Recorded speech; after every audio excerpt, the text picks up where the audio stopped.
Church Father Augustine discovered a prayer in Revelation so powerful that the enemy tried to keep it hidden. He wrote, "There is a prayer the adversary fears above all others. It does not beg God to remove him, it legally dismisses his accusations. I have observed that believers who pray this daily find the enemy's voice suddenly silent. He cannot argue with what has already been decreed in heaven's court, and here's what's been hidden." Most Christians pray defensively, asking God to protect them from the enemy. But there's a prayer that doesn't ask for protection. It enforces a verdict already rendered in the cosmic courtroom. The devil doesn't want you praying this, because the moment you do, every accusation he's held over you becomes legally inadmissible. If you hear the enemy's voice constantly, condemnation, shame, you're not good enough. If you feel like you're always defending yourself spiritually, this prayer will silence the accuser permanently. I'm going to show you the prayer, the legal framework behind it, and why speaking it daily ends Satan's right to accuse you. But first, you need to understand what the enemy is actually doing. Revelation 12:10 calls him the accuser of our brethren. The word accuser is katēgoros.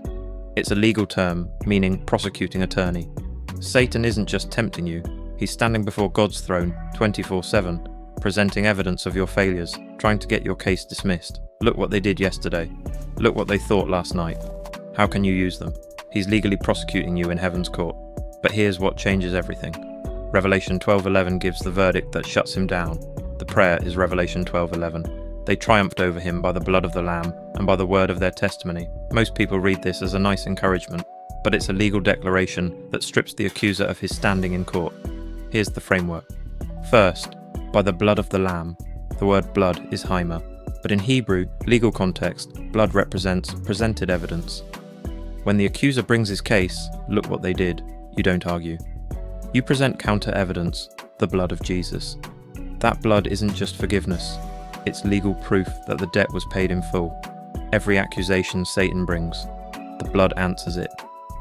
I know what I did, but the blood speaks louder than my sin. Second, they triumphed over him. The word triumphed is nikaō, to overcome in legal proceedings, to win the case. This isn't you fighting Satan, this is you presenting evidence that closes the case. When you declare the blood, the judge rules in your favour. Case dismissed. The accuser can't argue with blood evidence. The verdict is final. Third, the word of their testimony. Word is logos, spoken decree with authority. This isn't you sharing your story.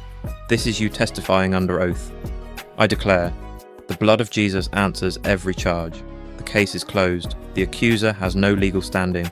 His claims are dismissed. When you speak this out loud, you're giving testimony in the cosmic courtroom, and the enemy legally cannot refute it. Here's the prayer that silences the accuser.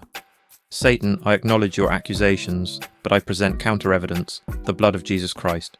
Every charge you bring, the blood answers. Every failure you cite, the blood covers. Every sin you list, the blood paid for.